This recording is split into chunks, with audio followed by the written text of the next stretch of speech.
શ્રી સ્વામિનારાયણ ભગવાનની જય. અક્ષર પુરુષોત્તમ મહારાજની જય. ગુણાતીતાનંદ સ્વામી મહારાજની જય. પ્રમુખ સ્વામી મહારાજની જય. મહંત સ્વામી મહારાજની જય.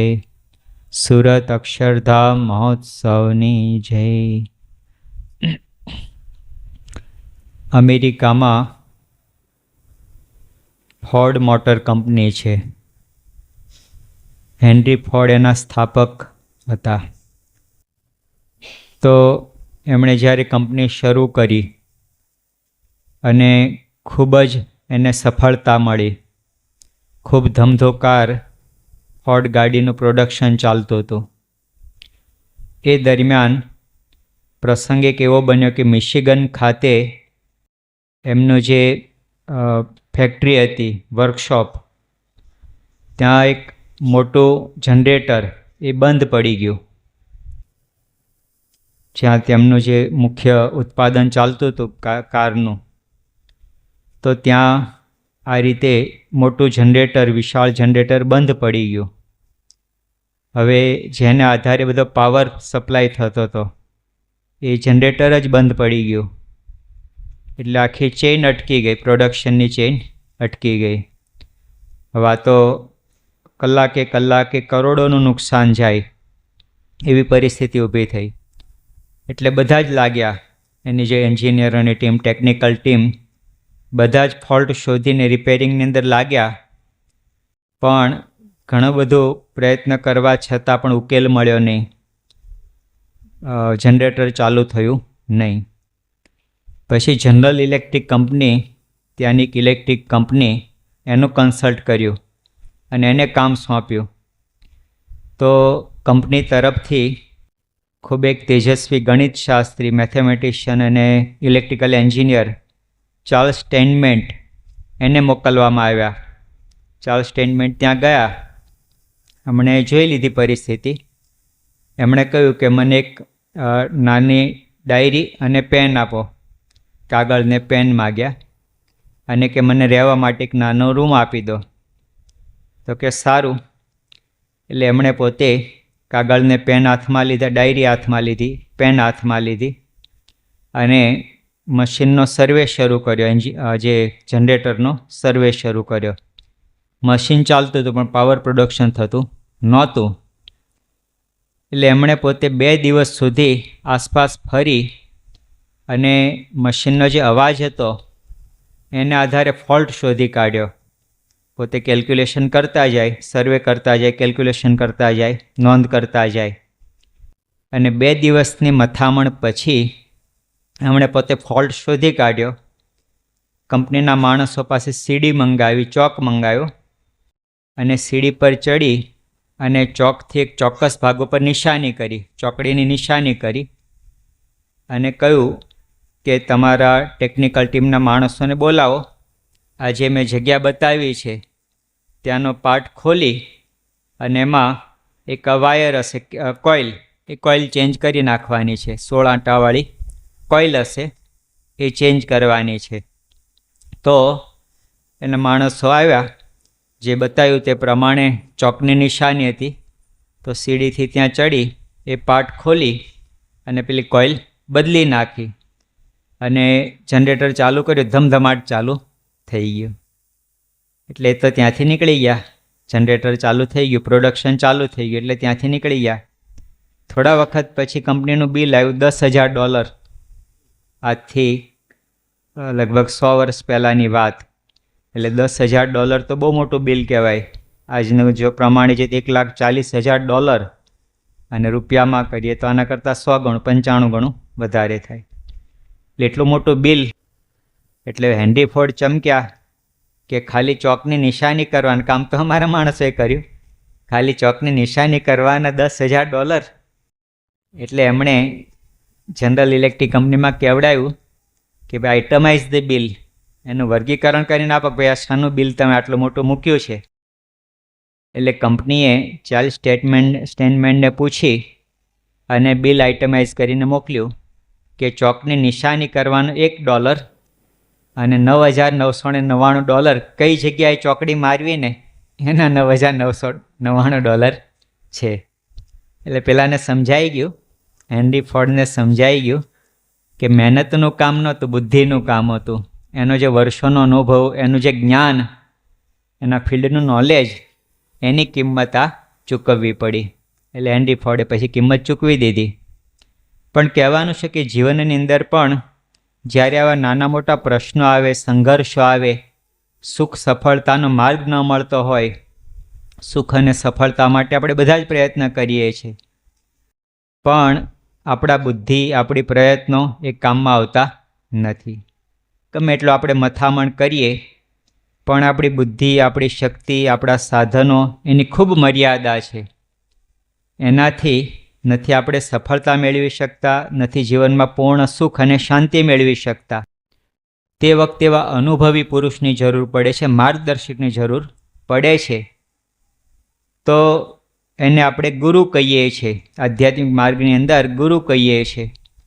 તો એવા જે સાચા અનુભવી જો ગુરુ આપણને મળે, એવા સાચા અનુભવી માર્ગદર્શક મળે, તો આપણને એ જીવનની અંદર સફળતાની મંજિલે પહોંચાડે છે, સુખ શાંતિની દિશા આપણને ચીંધી આપતા હોય છે. તો એવા ગુરુની જીવનની અંદર આવશ્યકતા છે કે જીવનની અંદર આપણા નાના મોટા વ્યવહારિક પ્રસંગોમાં પણ આપણને મદદરૂપ થાય, આપણને માર્ગ બતાવે, અને સાથે સાથે એ પોતે આધ્યાત્મિક રીતે પણ આપણી પ્રગતિ માટે એ પોતે દિશા દર્શન કરે, બળ આપે, પ્રેરણા આપે, પુષ્ટિ આપે અને આપણને જીવનમાં આગળ વધારે. કેવા ગુરુની જરૂર છે? અનુભવી માર્ગદર્શકની જરૂર છે કે જીવનના સંઘર્ષોમાંથી આપણને ઉગારે, આધ્યાત્મિક રીતે સાચી દિશા ચીંધે અને ભગવાન સુધી આપણને પહોંચાડે. યોગીજી મહારાજ દ્રષ્ટાંત કથા કહેતા કે વ્યવહારિક કાર્યો પણ ગુરુ વગર ઉકેલાતા નથી. વ્યવહારિક પ્રશ્નો પણ ગુરુ વગર આપણે એમાંથી પાર પડી શકતા નથી હોતા. તો યોગીજી મહારાજ બોધ કથા કહેતા કે એક ખેડૂત, એની બાજુમાં એક પડોશીનો રહે. તો પડોશીને બંને જણાએ ખેડૂતને એક ભેંસ લેવી હતી, પણ એની પાસે એટલી કેપેસિટી નથી ભેંસ ખરીદવા જેટલી. એટલે બાજુવાળા સાથે, પડોશી સાથે કંઈ વાતચીત થઈ. એટલે પડોશી કે કંઈ વાંધો નહીં, આપણે ભાગીદારીમાં ભેંસ લઈએ. તો કે સારું, અડધા રૂપિયા ચૂકવી અને બંને જણાએ ભેંસ લીધી. ભેંસ તો લીધી, પણ ભાગીદારી કેવી રીતે કરવી એની કંઈ ચોખવટ કરી નહોતી. અને ખેડૂત તો ભોળો ને પેલો પાડોશી ચાલાક હતો. એ કે જો આપણે ભાગ એવી રીતે પાડીએ કે આગલો ભાગ તારો ને પાછલો ભાગ મારો, આપણે બંને ભેંસને સાચવવાનો ઉપયોગ કરવાનો, આગલો ભાગ તારો ને પાછલો ભાગ મારો. પેલો ખેડૂત બિચારો ભોળો, કંઈ એને ગતાગમ પડીને કે કંઈ વાંધો નહીં ભલે. હવે આગલો ભાગ એને આવ્યો એટલે ગાય એને ભેંસને ખવડાવવાનું, પાણી પાવાનું, એને ચરાવવા લઈ જવાની, એ બધું એના માથે આવ્યું. અને સાંજ પડે એટલે દોવા માટે પેલો આવી જાય, પાછલો ભાગ, આંચળવાળો ભાગ એ પેલા પડોશીનો હતો. એટલે સાંજ પડે દોવા માટે પહોંચી જાય. અને ખેડૂતને થોડા વખત પછી લાઇટ થઈ કે ભાઈ આ તો છેતરાઈ ગયા. એટલે પેલાને કીધું કે ભાઈ આપણે દૂધ તમારે મને આપવું પડે અડધું. તો કે ના, તને વાત કરી હતી ને કે ભાઈ આગલો ભાગ તારો ને પાછલો ભાગ મારો. એટલે ભાગીદારી જે રીતે નક્કી થઈ એ પ્રમાણે દૂધ મારા ભાગે આવે, ખવડાવ પીડાનું તારા ભાગે આવે. એટલે ખેડૂત મૂંઝાયો બિચારો, કંઈ ખબર પડી નહીં. પણ એને ગુરુ હતા, સંત સમાગમ કરતો હતો, એ ગુરુ કર્યા હતા. ગુરુ પાસે ગયો કે ગુરુજી આવું થયું છે. તો કે કંઈ વાંધો નહીં, યુક્તિ બતાવે એ પ્રમાણે કરજે. તો કે સારું. એટલે પછી એ પોતે સાંજે ઘરે ગયો અને પેલો ભેંસ ચરાવીને જ્યારે પહોંચ્યો ને, એટલે પેલો દૂધ બોગાણું લઈને દૂધ દોવા માટે આવી ગયો. તો દૂધ દોવાની શરૂઆત કરી અને પેલો ખેડૂતે ડાંગ મારી, શિંગડે માથે એક ડાંગ મારી અને ભેંસે લાત મારી. એટલે પેલો બોઘાણા સહિત ઊંધો વળી ગયો. એકદમ ગુસ્સે થઈ ગયો કે ભાન નથી પડતો, અત્યારે દૂધ દેવા બેઠો છું ને ડાંગ કેમ મારી કારણ વગરની. તો કે જો આગલો ભાગ મારો છે, હું ખવડાવું ખરો ને મારોય ખરો, હું ખવડાવું ખરું ને મારોય ખરો, એ તો મારો ભાગ છે આગળનો. એટલે પેલાને લાઇટ થઈ કે ભાઈ આને ગુરુ મળી ગયા લાગે છે. એટલે યોગીજી મહારાજ કહેતા કે જો ગુરુ મળ્યા ને તો એને માર્ગ બતાવ્યો. પછી બંને અડધા ભાગે દૂધ વેચવાનું નક્કી કર્યું અને ખાધા ખોરાકીમાં પણ અડધે ભાગે વેચણી બરાબર કરી લીધી. પણ કહેવાનું છે કે ગુરુ મળ્યા તો માર્ગ બતાવ્યો, વ્યવહારિક મુશ્કેલીમાંથી ઉગાર્યો. એમ જીવનની અંદર નાના મોટા પ્રશ્નો આવે, સંઘર્ષો આવે, પણ ભગવાનને આપણા જીવન રથની લગામ સોંપી દીધી હોય, ભગવાનને આપણે એવા સાચા ગુરુને આપણા જીવન રથની લગામ સોંપી દીધી હોય, તો જીવનની અંદર આપણો રથ છે, જીવન રથ પૂરપાટ વેગે સાચી દિશાની અંદર ગતિ કરી શકે.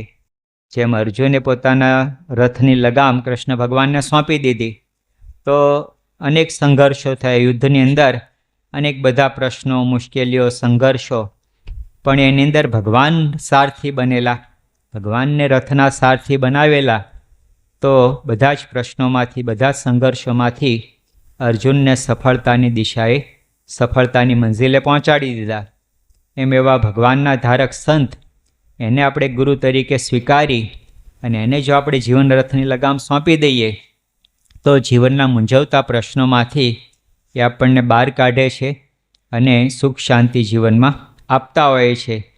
એક શિક્ષક અને ટૂંકા પગારની નોકરી એની, તો એને ઘરે નાના મોટા ઝઘડા થયા કરે રોજ, કારણ કે ટૂંકા પગારને લીધે ઘરના બધા ઘરની જરૂરિયાતો બધી પૂરી થાય નહીં, એટલે રોજ ઘરની અંદર નાના મોટા ઝઘડા થાય, બૈરા છોકરાના બધા નાના મોટા પ્રશ્નો રોજ ઊભા હોય.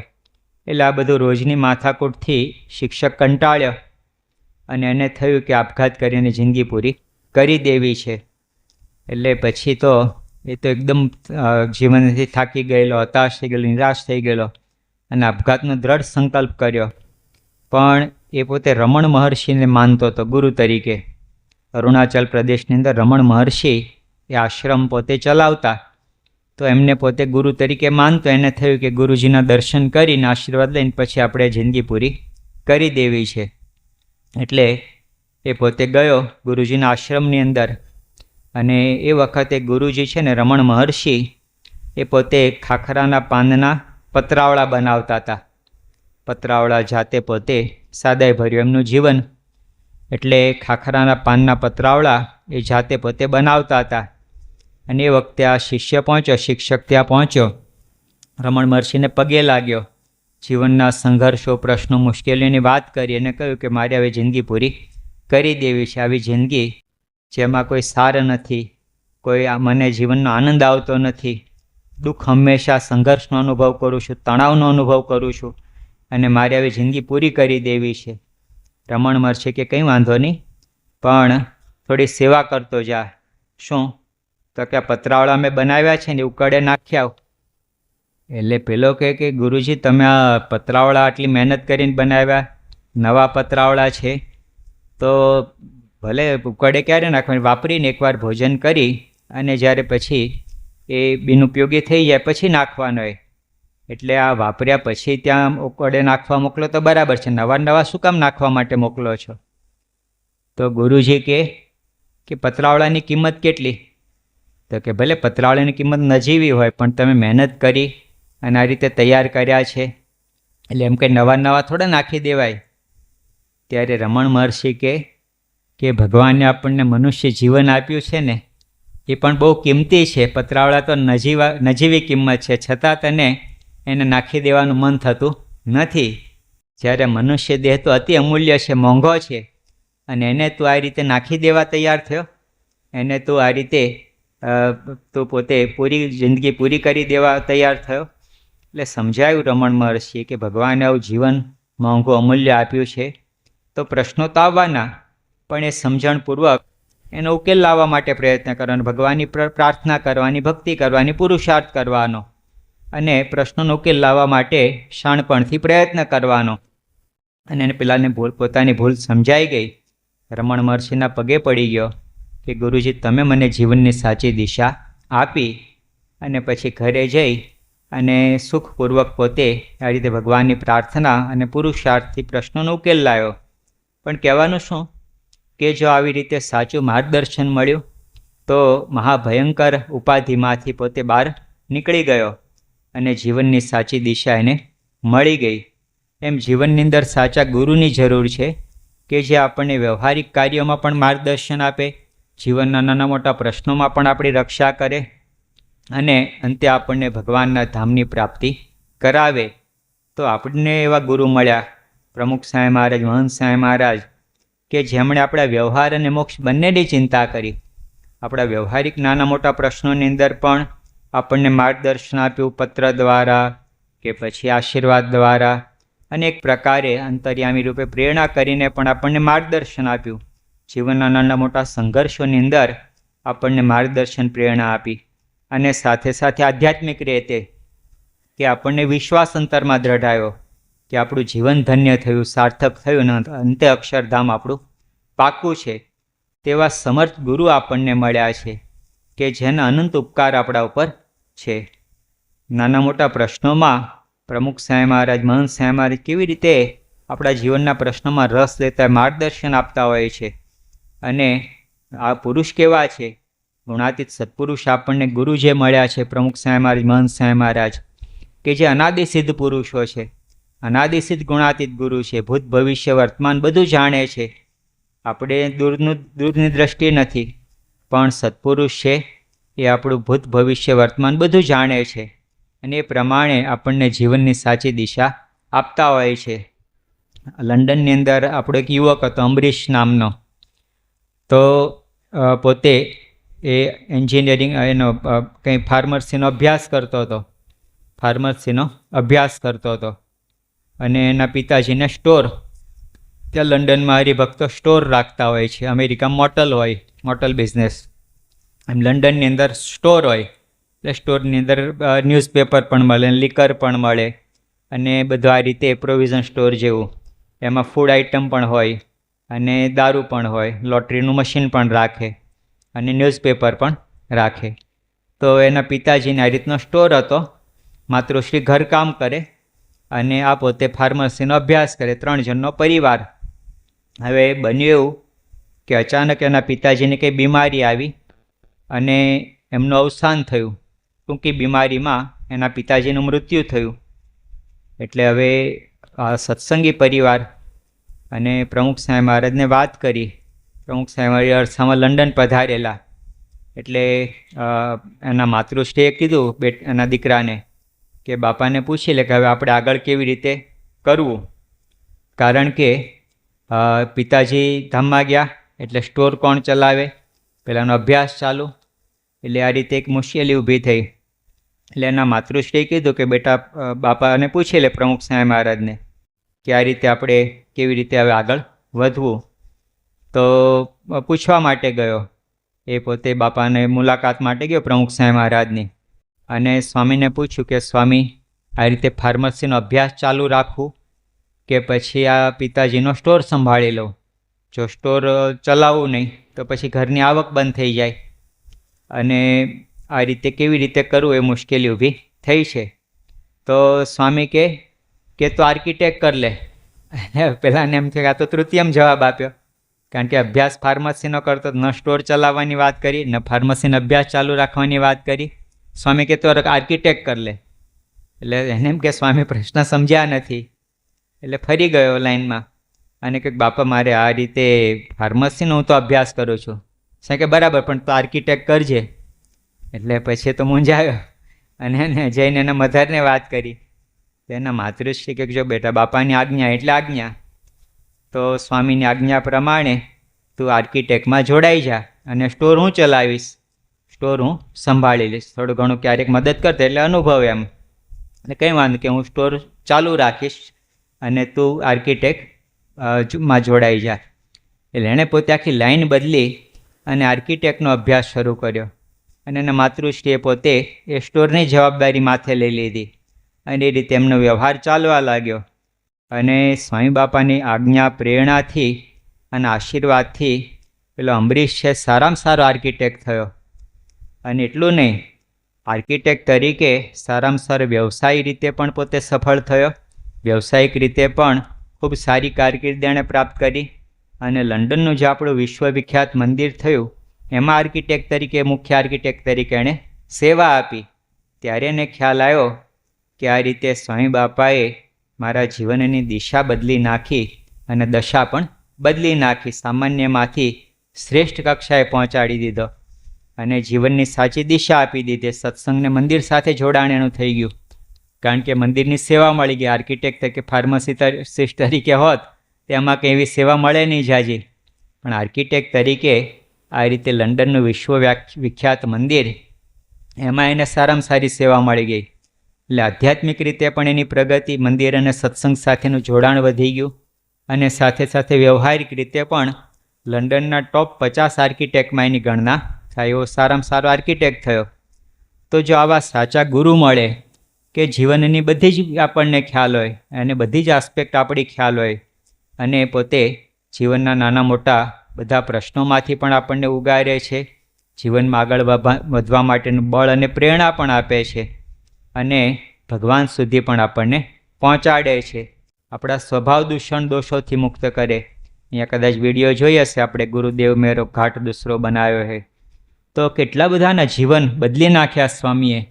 કોઈ દારૂ માંસમાં ચકચોર હોય, કોઈ હિંસા, કોઈ બીજા ત્રીજા બધા ખોટા કામની અંદર ખોટા વિચારો, અયોગ્ય સ્વભાવો, કેટલા બધાથી તો લાખો લોકોને પ્રમુખ સાંઈ મહારાજ, આજે મહંત સાંઈ મહારાજ પોતે ઉગારી રહ્યા છે. પ્રમુખ સાંઈ ઉગાર્યા અને આજે મહંત સાંઈ પોતે ઉગારી રહ્યા છે. કેવા કેવા જીવનના આ બધા સ્વભાવો, દૂષણો, વાસના એમાંથી મુક્ત કરી આજે સુખ, શાંતિ, આનંદ અને આધ્યાત્મિક પ્રગતિનો અનુભવ આ ગુણાતીત સત્પુરુષો કરાવે છે.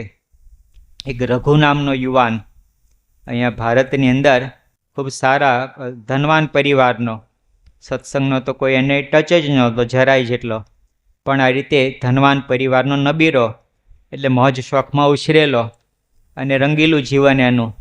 એટલે 12મું તો જેમ તેમ કરીને પાસ કર્યું, કોલેજમાં એડમિશન લીધું, પણ એને તો અભ્યાસમાં જરાય રસ નહીં. એને તો સિનેમા જોવા, વ્યસન કરવું અને આ રીતે પાર્ટીમાં માલવું, એમાં જ એને રસ હતો.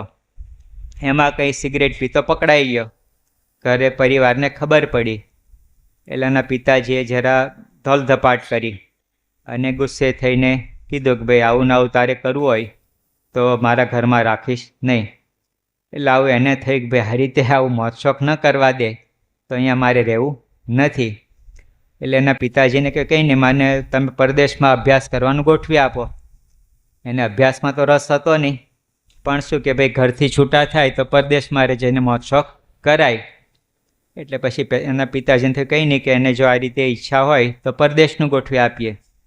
એટલે પછી ઓસ્ટ્રેલિયાની અંદર આ રીતે એને એજન્ટ દ્વારા એ ત્યાંની ઓસ્ટ્રેલિયાની અંદર પર્થમાં એને કોલેજમાં એડમિશન અપાયું. સિડનીની અંદર એને કોલેજમાં એડમિશન અપાયું. એટલે આને તો મૂળ અભ્યાસમાં કંઈ એને રસ નહોતો. એને તો શું કે ભાઈ ઘરથી છૂટા થવાય તો સ્વતંત્રતા મળી જાય મોજ શોખ કરવાની. એટલે એ પોતે પહોંચ્યો ત્યાં. હવે ત્યાં તો કોઈ ઓળખીતું હતું નહીં અને બનવા જોગ એવું થયું કે પેઇન ગેસ્ટ તરીકે એક સત્સંગીના ઘરમાં રહેવાનું થયું એને. સત્સંગી નિષ્ઠાવાન સત્સંગી પરિવાર, એના ઘરની અંદર એને આ રીતે અભ્યાસમાં પેઇન ગેસ્ટ તરીકે રોકાવાનું થયું. હવે પેલો સત્સંગી પરિવાર અને આને તો સત્સંગનો એકડોય ખબર નહીં, પણ હવે ના છૂટક્યારે બીજો કોઈ કોન્ટેક હતો નહીં, એટલે આ ઘરની અંદર એને રહેવાનું થયું. 1-2 દિવસ થયા અને રવિવાર આવ્યો તો આ તો બધા રવિવારે રવિ સભામાં જાય મંદિરે. એટલે કે ભાઈ ચાલતું પણ રવિવારની સભામાં તો કે ના, મને એમાં કંઈ સત્સંગમાં રસ નથી, મંદિરમાં સત્સંગમાં મને કાંઈ રસ છે નહીં, હું તો અહીંયા રોકાઈશ. તો કે વાંધો નહીં, તારે રોકાવું હોય તો વાંધો નથી અમને, પણ અમે ઘરે ખાવાનું બનાવતા નથી, અમારે તો બધાને ત્યાં જ હોય રવિવારે તો ભોજન, મંદિરમાં જ અમારું ભોજન હોય છે, એટલે તારે જમવું હોય તો દૂધને સિરિયલ ખાઈ લેજે. તો પેલો તો હવે મોજીલો યુવાન, એને તો આ દૂધને સિરિયલ કંઈ ફાવે નહીં, પાછો રવિવાર રજાનો દિવસ એટલે કંઈ સારું સારું ખાવાનું જોઈએ. તો એને તો દૂધને સિરિયલમાં કંઈ રસ પડ્યો નહીં કે ચાલો વાંધો નહીં હું આવું મંદિરે, કે ભાઈ ખાવાનું તો મળે સારું. એટલે એ પણ મંદિરે ભેગો ગયો. પણ મંદિરે ગયો ને અને એને બધું આશ્ચર્ય દેખાય કે આ મંદિર છે ને, આ સત્સંગ તો કોઈ ઘડા બુઢાનો સત્સંગ નથી. અહીંયા તો યુવાનો મારી જેવા કેટલા બધા એ અહીંયા સત્સંગ સભામાં બેઠા છે, સભા પછી પાછા સેવામાં, પીરસવાની સેવામાં, અને બધા યંગસ્ટર દેખાય, બધા નિયમ ધર્મ પૂજાપાઠ તિલક ચાંદલો કરેલા, બધા આવા સારા એકદમ સુસંસ્કારી યુવાનો પહેલી વાર આવું દ્રશ્ય જોયું. આ મંદિરની અંદર BAPSનો સત્સંગ, આ મંદિર, આખું દિવ્ય પવિત્ર વાતાવરણ, પહેલી વાર આ વાતાવરણની અંદર એ પોતે આવ્યો અને ખૂબ એને કંઈક અલગ અનુભૂતિ થઈ કે ના, સત્સંગ કંઈ સારો છે અને મારી જેવા યુવાનો અહીંયા સેવામાં અને સત્સંગ કરે છે એટલે એને ગુણ આવ્યો. અને એ રીતે કાયમી પોતે સભામાં આવતો થઈ ગયો અને સત્સંગ કરવા લાગ્યો. નિયમિતપણે એ રવિ સભા દ્વારા એને પ્રેરણા મળવા માંડી અને એમ કરતાં કરતાં એનું વ્યસન પણ છૂટ્યું. એ અરસામાં ત્યાગવલ્લભ સ્વામી આવ્યા એટલે ત્યાગવલ્લભ સ્વામી ત્યાં પધાર્યા અને ત્યાગવલ્લભ સ્વામી એવા મહાન સંત અને એને ખૂબ પ્રેરણા મળી અને પછી સ્વામી પાસે ગયો અને નિષ્કપટ થયો કે મારી બધી આટલી ભૂલો છે અને મને હવે આપ આશીર્વાદ આપીને સત્સંગી પાકો બનાવો. એટલે ત્યાગવલ્લભ સ્વામી એને વર્તમાન ધરાવી કંઠી પહેરાવી અને કહ્યું કે હવેથી બધા વ્યસન દૂષણથી મુક્ત થઈ જવાનું. તો આ રીતે એ પોતે કંઠી ધારણ કરી પૂજાપાઠ તિલક ચાંદલા સાથે એ નિયમિત સત્સંગ કરતો થયો. થોડા વખત પછી મહંત સાહેબ મારે હમણાં જ્યારે આવ્યા પરદેશ, હમણાં ઓસ્ટ્રેલિયા ગયા, તો ત્યાં પ્રસંગ એવો બન્યો કે સ્વામી આવવાના હતા અને એ પહેલાંનો જે અન્નકૂટ ઉત્સવ, ત્યાં સેવા ચાલતી હતી. હોબાર્ટ નામનું શહેર છે અને એમાં એ પોતે સેવાની અંદર, અન્નકૂટની સેવાની અંદર જોડાયેલો. તો સેવા કરતાં કરતાં એની સાથેના મિત્રોને ખબર પડી કે આ તો નિર્જળા ઉપવાસ કરે છે અને 7મો દિવસ છે આજે સળંગ. મહંત જીવ્રત ચાલતો હતા, બધા ઘણા બધા હરિભક્તો, અશ્વિનભાઈએ કર્યું ત્યાં ઓસ્ટ્રેલિયામાં રહીને મહંત જીવ્રત 5 દિવસનો સળંગ નિર્જળા ઉપવાસ. તો 5 દિવસ પૂરા કરી અને 6ઠ્ઠો દિવસના 7મા દિવસે બધાને ખબર પડી કે ભાઈ મહંતજી વ્રત કરતા આગળ આ તો વ્રત ચાલુ છે આનું. મહંતજી વ્રત તો બધા એકબીજા કરતા એટલે ખ્યાલ હોય, પણ કે આ તો 5 દિવસ પૂરા થઈ ગયા તોય આ વ્રત ચાલુ રાખ્યું છે. એટલે પછી સંતોએ અરસામ ત્યાં આવીને વાત કરી કે સ્વામી આને હવે પાણા કરાવો, આજે 7મો દિવસ છે નિર્જળા ઉપવાસ સળંગ. એટલે પછી સંતોએ વાત કરી કે કેમ ભાઈ તું આ રીતે આ સળંગ આટલા બધા ઉપવાસ ખેંચી કાઢ્યા? તો કે સ્વામી હું કેવો હતો અહીંયા ઓસ્ટ્રેલિયામાં આવ્યા ત્યારે કેવો હતો અને આ સત્સંગના પ્રતાપથી હું કેવો થઈ ગયો એ વિચાર કરું છું ને. એટલે કે મારાથી આજ સુધી જે કંઈ નાની મોટી ભૂલો થઈ ગઈ હોય, કોઈનો અભાવ ગુણ આવ્યો હોય, કોઈનો દ્રોહ થઈ ગયો હોય, એ મારાથી જે કંઈ ભૂલો થઈ હોય એ બધાના પ્રાયશ્ચિત રૂપે મેં નક્કી કર્યું કે જેટલું મેક્ઝિમમ થાય એટલું મારે નિર્જળા ઉપવાસ કરવો. તો જો એને અંતરમાં કેટલી બધી પ્રેરણા મળી અને કેવું આખું રેડિકલ ટ્રાન્સફોર્મેશન, જેને દિવસમાં 5-5 વાર ખાવા જોઈએ એ આ યુવાન એ પોતે 5 દિવસ સળંગ નિર્જળા ઉપવાસ ને 7-7 દિવસ સળંગ નિર્જળા ઉપવાસ કરે તો કેટલું બધું સમૂળગું રૂપાંતર એનું થઈ ગયું અને સત્સંગ એના જીવની અંદર દ્રઢ થઈ ગયો. પછી તો સંતોએ પારણા કરાવ્યા. પણ જો આ રીતે આ સત્સંગનો પ્રતાપ એવો છે, આ સત્સંગની અંદર આવા ગુણાતીત ગુરુ દ્વારા ભગવાન સાક્ષાત પ્રગટ બિરાજે છે. મહંત સ્વામી મહારાજ દ્વારા આજે સાક્ષાત ભગવાન પ્રગટ બિરાજે છે. તો આવી રીતે દેશ પરદેશમાં લાખો લોકો એ રીતે આ રીતે અંતરશુદ્ધિનો અનુભવ કરે છે, જીવન શુદ્ધિના પાઠ શીખી રહ્યા છે અને સ્વભાવ દૂષણથી મુક્ત થઈ અને પવિત્ર જીવન નિયમ ધર્મ સાથેનું જીવી રહ્યા છે. તો આપણા ખૂબ મોટા એવા ભાગ્ય છે કે આવા ગુણાતીત ગુરુની આપણને પ્રાપ્તિ થઈ, જેના દ્વારા ભગવાન આપણને સાક્ષાત મળ્યા છે.